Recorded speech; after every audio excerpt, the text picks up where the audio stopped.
నేనే రాజు నేనే మంత్రి. నేనే రాజు నేనే మంత్రి అని కొంతమంది చెప్పుకొని తిరుగుతున్నారు. సో, దాని గురించి ఏందో ఈయన కొత్తగా కొత్త పలుకు రాసిండు. ఆ కొత్త పలుకేంది? రాధాకృష్ణ రాసింది. కొత్తగా పలికిండా? లేదా పరమ చెత్తగా పలికిండా? ఒకసారి మనం చూద్దాం. నేనే రాజు నేనే మంత్రి. అదే నిజమా?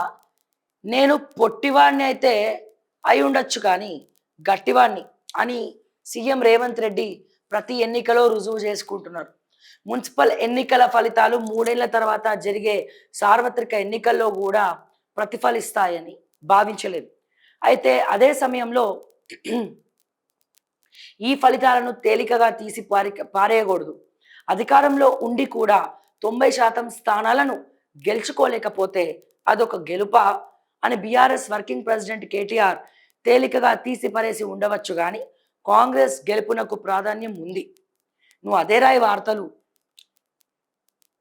డప్పు కొట్టే వార్తలే రాయి రాధాకృష్ణ గారు. పైన ఏజ్ పెరుగుతున్న కొద్దీ చాదస్తం పెరగడం అంటే దీన్నే అంటారు అనుకుంటా బహుశా. ఎందుకు రేవంత్ రెడ్డి వాళ్ళ అన్నదమ్ములు చేసినటువంటి అక్రమాల గురించి ఎందుకు రాయరు రాధాకృష్ణ గారు? వాళ్ళ అక్రమాల గురించి ఎందుకు రాయకూడదు మీరు? రోహిన్ రెడ్డి గన్ను పట్టుకొని తిరగడం గురించి ఎందుకు రాయొద్దు మీరు? మంత్రుల కొట్లాటల గురించి ఎందుకు రాయొద్దు మీరు? తెలంగాణ నీటి వాటా గురించి ఎందుకు రాయొద్దు మీరు? రేవంత్ రెడ్డి మీకు బానిస, మీరు రేవంత్ రెడ్డికి బానిస అని అడగాలని ఉంది నాకు. ఎవరెవరికి బానిసలు? అధికార పార్టీ ఎప్పుడైనా మున్సిపల్ గెలుచుకుంటుంది. అధికారం వాళ్ళ చేతిలోనే ఉంటుంది. అర్థమైందా? ఇన్ని ఇయర్స్ వచ్చినాయి. ఇన్ని ఇయర్స్ నుంచి మీరు సీనియర్గా ఉన్నారు మీరు. సో ఆ గెలుపును కూడా మీరు రేవంత్ రెడ్డి గొప్పగా నేనే రాజీ నేనే నేనే నేనే మంత్రి నేనే రాజా అని రాజా బూజా. బీఆర్ఎస్ రాష్ట్ర ప్రభుత్వంపై కొంతకాలంగా విరుచుకుపడుతోంది. రేవంత్ సర్కార్ పని అయిపోయినట్టేనని ప్రచారం చేస్తోంది.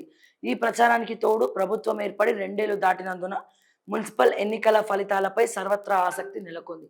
కాంగ్రెస్ విజయావకాశాలపై సందేహాలు నెలకొన్నాయి. అయితే రాజకీయ పండితుల అంచనాకు భిన్నంగా కాంగ్రెస్ పార్టీ నుంచి ఫలితాలు సాధించింది. ఉత్తర తెలంగాణ దక్షిణ తెలంగాణ అన్న తేడా లేకుండా దాదాపు అన్ని జిల్లాలను మంచి ఫలితాలు సాధించేలా రేవంత్ రెడ్డి వ్యూహ రచన ఎక్కడ రచించిండు? మీ ఏబిఎన్ ఆంధ్రజ్యోతిలో ఇంక్ పెన్తోనా లేకపోతే ప్రింటింగ్ ప్రెస్తోనా? ప్రింటింగ్ ప్రెస్లో పనిచేసిన అతనికి ప్రింటింగ్ ప్రెస్ బాగానే సింక్ అయింది.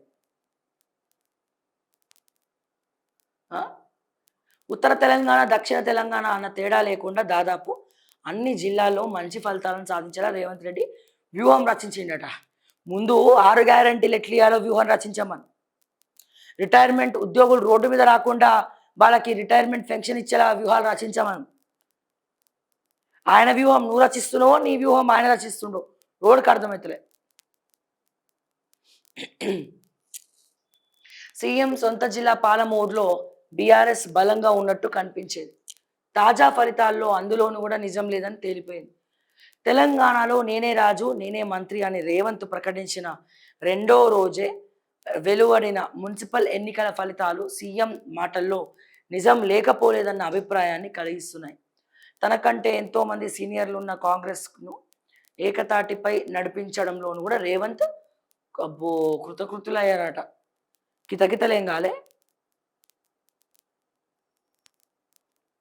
2029లో జరిగే ఎన్నికల్లో అస్సలు రాయక వార్త పరువు పోతుంది. రాధాకృష్ణ సార్ మీ పరువు పోతుంది. కొడంగల్నే గెలిచే పరిస్థితి లేదు రేవంత్ రెడ్డికి. ఇప్పుడు ముఖ్యమంత్రిగా ఉన్నాడు కాబట్టి భయంతో ఏమైనా ఓట్లేసి ఉండొచ్చు, మేనేజ్ చేసి ఉండొచ్చు. అధికార పార్టీకే ఎప్పుడైనా కొమ్ము కాస్తారు ఎవరైనా. మరి ఏకగ్రీవ ఎన్నికల సంగతి ఏంది? వికారాబాద్లో లొల్లుల సంగతి ఏంటి? జంపింగ్ జపాంగుల పరిస్థితి ఏంది? అడ్డదారి దొక్కినటువంటి వాటి గురించి రాయి, అమ్ముడు పోయిన వాళ్ళ గురించి రాయి, నిజాలు చెప్పు. నిన్ను నమ్ముకుంటే రేవంత్ రెడ్డి చెట్టు కింద పులిహార అమ్ముకోవాల్సిందే కూర్చొని.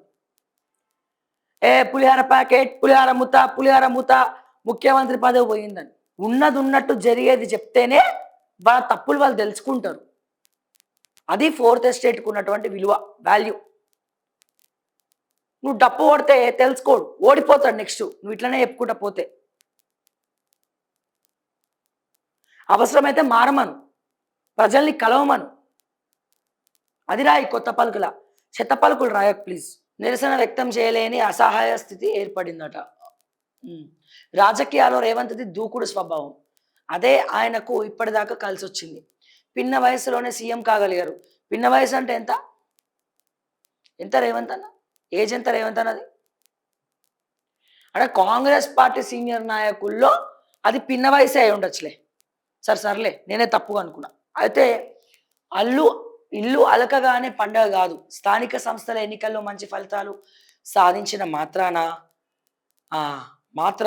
సార్వత్రిక ఎన్నికల్లోనూ కూడా ఇవే ఫలితాలు పునరావృతమవుతాయని భావించడానికి లేదు. ఈ ఫలితాలు ప్రభుత్వంలో, పార్టీలో రేవంత్ స్థానం మరింత పటిష్టమవడానికి మాత్రమే ఉపయోగపడతాయి. 9.5 ఏళ్ళు తెలంగాణను ఏకఛత్రాధిపత్యంగా పాలించిన కేసీఆర్‌కు ఇంకా మంచి రోజులు వచ్చినట్టు లేవు. అసెంబ్లీ ఎన్నికల తర్వాత తెలంగాణలో జరిగే ఏ ఎన్నికలో కూడా బీఆర్ఎస్ చెప్పుకోదగ్గ ఫలితాలను సాధించలేదు. కేవలం అహంకారం కారణంగానే గత ఎన్నికల్లో కేసీఆర్ ఓడిపోయారని ఆయన కుమార్తె కవిత 2 రోజుల క్రితం విమర్శించారు. ఆమెను కూడా ఇప్పుడు తెలంగాణ ద్రోహి అంటారేమో తెలియదు. తెలంగాణలో మరింతగా బలపడే అవకాశం ఉన్నప్పటికీ కారణం తెలియదు కానీ బీజేపీ అందివస్తున్న అవకాశాలను సద్వినియోగం చేసుకోవడం లేదు. లోక్సభ ఎన్నికల్లో మంచి ఫలితాలు సాధించిన నేపథ్యంలో తెలంగాణలో ఆ పార్టీ మరింత బలపడి ఉండాల్సి ఉంది. అలా ఎందుకు జరగడం లేదో ఆత్మ పరిశీలన చేసుకోవాలి. రేవంత్ను మాత్రం తోపు ఊపు నేనే రాజీ నేనే మంత్రాన్ని, మిగతా వాళ్ళని పైనుండి కింది పడేయి. బీజేపీ గ్రౌండ్లో వస్తలేదు, మేము కూడా అంటున్నాం. కరెక్టే, కవిత వచ్చి చెప్పింది. కవిత గురించి రాస్తున్నాం కదా, మళ్ళీ 10 సంవత్సరాలు ఎందుకు చెప్పలే కవిత? ఎందుకు రాలే 10 సంవత్సరాలు బయటికి? అప్పుడే వచ్చి పార్టీ పెట్టేది ఉండే. మా నాన్న మంచోడు కాదు, అహంకారి, మా అన్న పెద్ద పొగరుబోతు, మా అన్న పిఏ తిరుపతి మొత్తం మేనేజ్ చేస్తుండే, ఇవన్నీ బయటకు వచ్చి ప్రెస్ మీట్లు పెట్టేది ఉండే. అప్పుడు నమ్ముతుండే తెలంగాణ ప్రజలు. ఇప్పుడు ఎట్లా నమ్ముతారు? దొందే కదా, దొంగలే కదా, దొంగల బండి నడుపుతున్నాం మనం.